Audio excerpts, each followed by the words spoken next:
સીતારામ બધાયને. આજ વહેલી નવરી નવરી તો નહીં, પણ કંઈ કામ જ નથી થાય એમ ને, એટલી ગરમીનો પારો તૈપો છે. બહાર નીકળીએ ને તો ભડકા બરેસા બિચાડી જાય પંખે આઈને બેઠી રહે. આમ નામ કૂતરાના જીભડા બારોબાર નીકળી ગયા, બારોબાર ડેલા પાસે પાણી ભીનું કરી દીધું તો ત્યાં થોડાક કૂતરા બેસી ગયા 6-7. હજી મેં કીધું 5:30 જેવું થાય ને તો પછી ખવડાવું. અત્યારે ખાઈએ ન થકતા કૂતરા બિચારા, જીભડી બારોબાર નીકળી ગઈ. હા, આપણે ગરમી થાય તો બે પંખા ચાલુ કરી લઈએ, એસી ચાલુ કરી લઈએ, એસી ન હોય તો કુલર કે પંખા ગમે એમ કરીને બેહીએ. અને વાત થાય છે આવી ધગધગતી ગરમીની અંદર અત્યારે બિચારા ખેડૂતો જમીનની અંદર માટી ભરે છે, ખેતરને લેવલમાં લે છે, કારણ કે ચોમાસું નજીક દોડ્યું આવે છે. જેવો પરસોત્તમ માસ પૂર્ણ થાય એટલે જેઠ મહિનાના 15 દિવસ જતા ચોમાસું બેસી જાય. 15 જૂને ચોમાસું બેસે. પણ એટલી હદે ગરમી છે ને, અને હજી તો કહે છે કે આનાથી ગરમી વધવાની છે. કે એક કપડાં ઉપર લેવા ગયા હોય ને 3 માળે આપણે, ત્યાં તો મગજમાં આમ ડૂમ ચડી જાય. હવે વિચાર આવે કે રાજકોટ અમદાવાદની અંદર કેટલી ગરમી પડતી હશે, મને ખબર નથી, પણ બધા એમ કહે છે કે બહુ ગરમી છે. જુનાગઢ જવું છે મારે, તો જુનાગઢે મારી બેન કે આવતી નહીં બેન, 8 વાગ્યા સુધી તો એ કે આમ જે વસ્તુને અડીએ ને, દિવાલું અડીએ કે કાંઈ વસ્તુ આપણે અડીએ, એ કપડાય આપણા આપને ગરમ લાગે. એસીની અંદર સતત બેસવું ને, થોડીક વાર સૂવું બરાબર છે, બપોરે સૂવું, સાંજે સૂવું, કે થોડુંક આપણે આપણા ટેમ્પરેચર પ્રમાણે રાખીએ અને સૂઈએ. પણ સતત એસીમાં એ તો બહુ તો નુકસાનકારક. કામ તો આપણે રસોઈમાં તો કામ કરવું પડે, પછી કપડાં નાનતે હુકવવા, વાસણ, આખો દિવસ તો ન બેઠું રહેવાય. હવે આવી ધગધગતા તડકાની અંદર ખેડૂત જે છે ને, એ ખેતર ખેડે છે. અત્યારે આજે જ હું વાત કરતી હતી કે અમારા અજીતને કે આપણે ઘરમાં રાયડું નાખીએ, ગરમી ગરમી ગરમી. હું કહું સવારના પોરમાં ખેડૂત, હું તો 2 દી મારા નણંદના ઘરે બાપોદર રહીને, તડકો ત્યારે એવો જ હતો. 7 વાગ્યાના વયા જાય, ત્યાં 7:30 વાગે 9 વાગે આવે. એવામાં માટીયું ભરે, ધૂળું ભરે, ખેતરમાં ઓલા આવ્યા હાલતા હોય. પાછું દાયજા માથે ડામ એક ઓલા કહે ને કે દાયજા માથે ડામ, એમાં ડીઝલ નથી મળતું. અત્યારે ખાસ ખેડૂને જે છે એ માટી લેવલ તો ખેતર કરવું પડે, નહીં ત્યારે પાક નિષ્ફળ જાય. હાડી ભૂખ લાગે ને ત્યારે આપણને કંઈ વ્યવસાયો કે ધંધા કે આ ફેક્ટરીઓ કે કંઈ કામ નહીં લાગે. પહેલાના સમયમાં ખેડૂતો જે છે ને એને જ પ્રાધાન્ય અપાતું હતું, અને એટલે જ પ્રજા સંપન્ન હતી. આજે છે વ્યવસાયોની પાછળ ગાંડા છે. ફલાણું એઆઈની શોધ થઈને, વિજ્ઞાનની શોધ થઈને, ફલાણાની ઢીમકાની. અરે ભાઈ, કાંઈ જરૂર નથી. આપણા સપ્ત ઋષિઓની હું તમને વાત કરું. ભારતની અંદર, આખા વિશ્વની અંદર સનાતન ધર્મ જે છે ને એ શ્રેષ્ઠ છે. સનાતન ધર્મ. હવે હું કોઈ ધર્મની વિરોધી કે કોઈ ધર્મને આવકારનારી નથી, પણ જે સત્યને સ્વીકારવું ને એ તો આપણા લોહીમાં હોવું જોઈએ. કે બ્રહ્માંડ છે એ વિશ્વમાં છે. સૂર્ય આખા વિશ્વની અંદર દેખાય તો છે, ક્યાંક ક્યાંક થોડો ઓછો પણ દેખાય. ચંદ્રય દેખાય, તારલાઓય દેખાય, અંતરિક્ષય છે, પૃથ્વીય છે, વૃક્ષોય છે, જળાશય છે, બધું છે. આ બધા જ તો દેવ છે.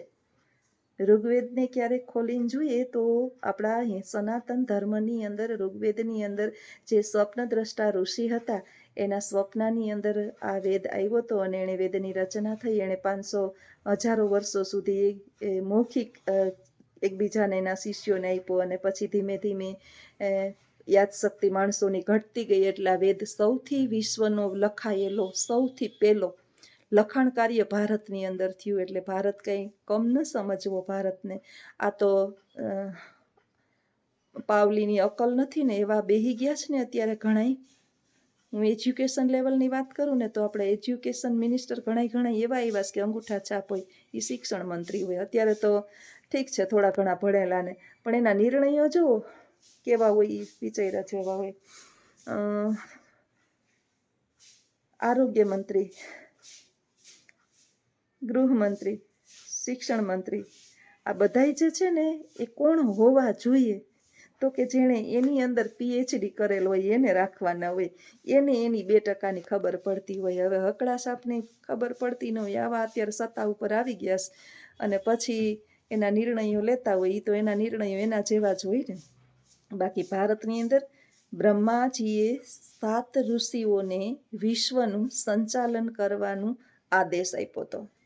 સપ્તર્ષિઓ જે આજે અંતરિક્ષની અંદર આપણે બધાય હવે તો નવી પેઢીને તો કાંઈ ક્યાં ટીવી ને મોબાઈલની પાછળ ખબર છે. તમે મારી જેવડા જે ઉંમરના હશે એ ગામડાની અંદર રહેતા હોય ને ખાટલા ઢાળી ઢાળીને બહાર સૂતા હોય, એટલે આપણા મા બાપ જે છે ને એ આપણે આકાશમાં બતાવે. એમાં ખાટલા જેવા પાયા જેવા 4 હોય ને, એ 4, અને નીચે સાઈડમાં છેલ્લો પાયો હોય ને અહીંયા 3, એમ 7 એક સાથે મોટા મોટા તેજસ્વી તારાઓ, અને એક શુક્ર તારો, એમ આ કરીને 8 હરણિયો. આ બધા જે છે ને એ નામ છે. એમાં સપ્તર્ષિઓને કામ જે છે ને એ આ વિશ્વનું સંચાલન કરવાનું આપ્યું હતું અને જ્ઞાન આપવાનું આપ્યું હતું. એ 7 ઋષિઓના નામ હું તમને આજે કહું. એમાં એક ગુરુ વશિષ્ઠ હતા, ગુરુ વિશ્વામિત્ર હતા, ગુરુ અત્રિ ઋષિ, જે આપણે અમે ગુરુ જ હતા બધા. અત્રિ, પછી કશ્યપ, પછી 4 તો થયા, વશિષ્ઠ, વિશ્વામિત્ર, અત્રિ, કશ્યપ, ભારદ્વાજ, જમદગ્નિ અને ગૌતમ.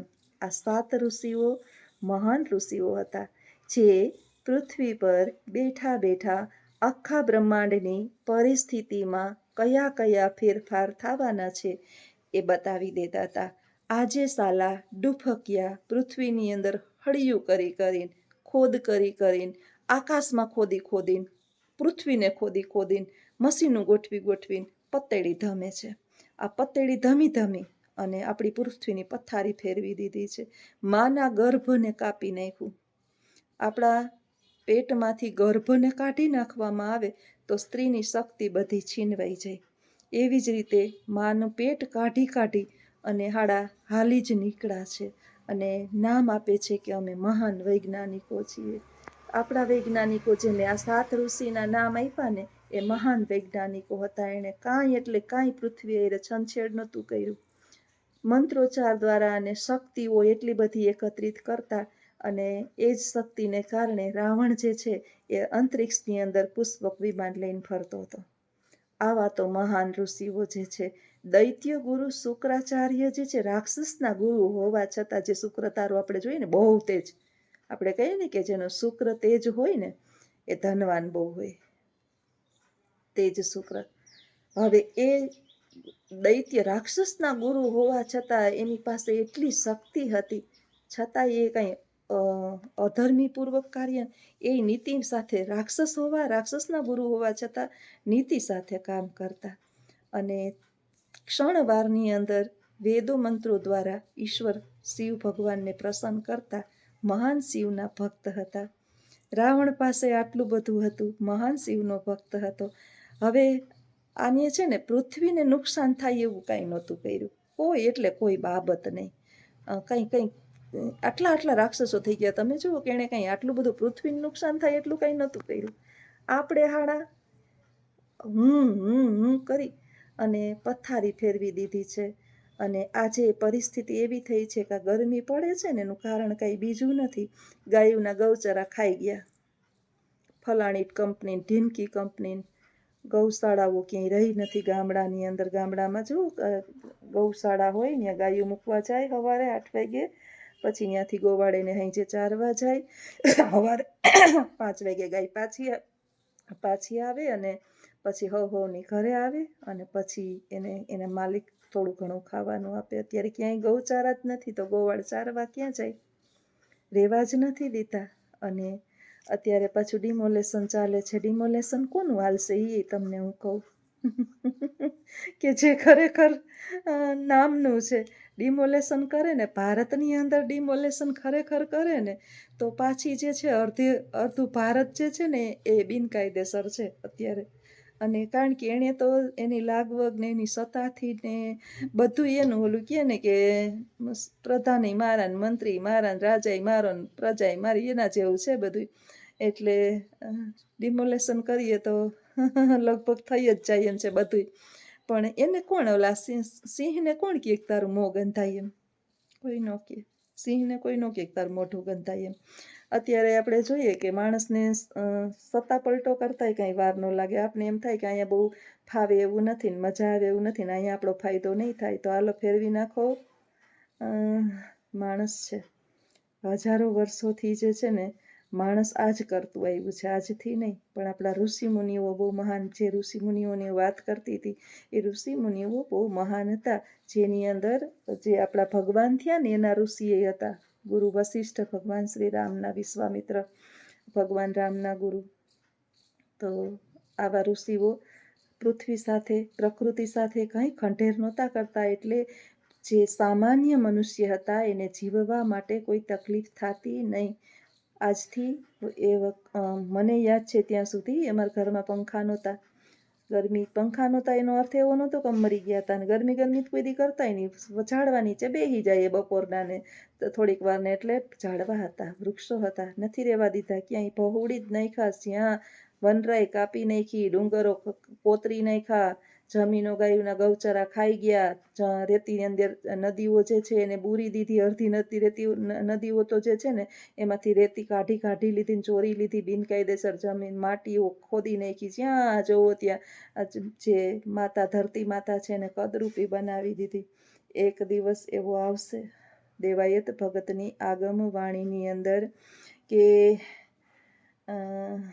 જેવું આપણે કરીએ ને એવી પ્રકૃતિ આપણી સાથે બદલો લેશે. આજથી પ્રલય થયો તો પૃથ્વીનો, ત્યારે બધું વિનાશ થયું હતું અને કોઈ માણસ, કોઈ એટલે કોઈ નહોતું રહ્યું. ભગવાન મનુના બ્રહ્મા દ્વારા ઉત્પન્ન કરેલા બે સંતાનો ભગવાન મનુ અને એની આપણે બધી સંતતિ, અને ધીમે પાછું બધું સર્જન થયું. એમાં એક સર્જન ના થયું ડાયનાસોરનું, કારણ કે પ્રકૃતિનો વિધ્વંસ બહુ કરતો હતો. અવશેષો તો એનાય પૃથ્વીમાં રહી ગયા હતા, છતાંય પ્રકૃતિએ એનું નિર્માણ ન કર્યું. મને લાગે છે કે પાછું ફરીથી જ્યારે પ્રલય થશે ને ત્યારે બધું જ જે છે એ પાછું કદાચ સર્જન થાય. જો સિંહ આટલો શક્તિશાળી છે, પ્રકૃતિને નુકસાન નહીં પહોંચાડે. નહીં આપણે આ બે પગવાળા સીધા છે ને, હાડા કપડાં પહેરીને ફરીએ છીએ અને છીએ સૌથી નાગા ને લુચ્ચા આડા. અને ઈશ્વર જ્યારે આ પ્રકૃતિનો પ્રલય કરશે ત્યારે પ્રકૃતિ માતા જે છે ને ફરીથી માનવને બનાવવાની ભૂલ નહીં કરે, કારણ કે સૌથી આ પ્રકૃતિની પથારી માણસો ફેરવે છે. આપણા ભારતની અંદર ને વિશ્વની અંદર બધે ફેરવે છે. એટલે સનાતન ધર્મને જો ખરેખર આપણે સમજીએ ને તો એના માટે આપણે આપણો ઋગ્વેદ પહેલાં જોવો જોઈએ. અને ઋગ્વેદની અંદર શેનું વર્ણન છે, કોની પૂજા કરવાની છે. એટલે જ ભગવાન શ્રી કૃષ્ણ જ્યારે જન્મ્યા હતા ને ત્યારે એણે એમ કીધું હતું કે મારી પૂજા ન કરો, ઇન્દ્રદેવની પૂજા ન કરો, દેવી દેવતાઓની પૂજા ન કરો, પ્રકૃતિની પૂજા કરો. પ્રકૃતિની પૂજા, પ્રકૃતિ એ જ ભગવાન છે. એટલે આપણે ભગવાનની પૂજા એ માણસ તરીકે જૈન માતા નારાયણ છે, બરાબર છે, પણ પ્રકૃતિનો વિધ્વંસ ન કરીએ, સત્યના માર્ગે હારીએ, એટલે આપણા કાર્ય સારા થાય, એટલે આપણું કર્મ પણ સારા, અને કર્મ સારા હોય પછી ધર્મ એની સાથે આપોઆપ જોડાઈ જ જાતો હોય. તો ગરમી બહુ પડે જ. હવે કૂતરા મારી રાહ જોઈને બેઠા છે, 5:15 જેવું થઈ ગયું, જમવા દઈ દવે ને. હાલો આવજો બધાય. સીતારામ. જ્યોત્સનાના પેટ બળતરા થાય ને એટલે આવું ઉખેરે રાખે. અને હકીકતમાં જો વિચારજો કે આ વાત બહુ ખરેખર સાચી છે, કારણ કે અત્યારે બધું આવું જ જડે છે કે પોતાના અંગત સ્વાર્થ માટે થઈ અને ઘણું બધું નુકસાન આપણે ધરતી માતાને પહોંચાડી રહ્યા છીએ.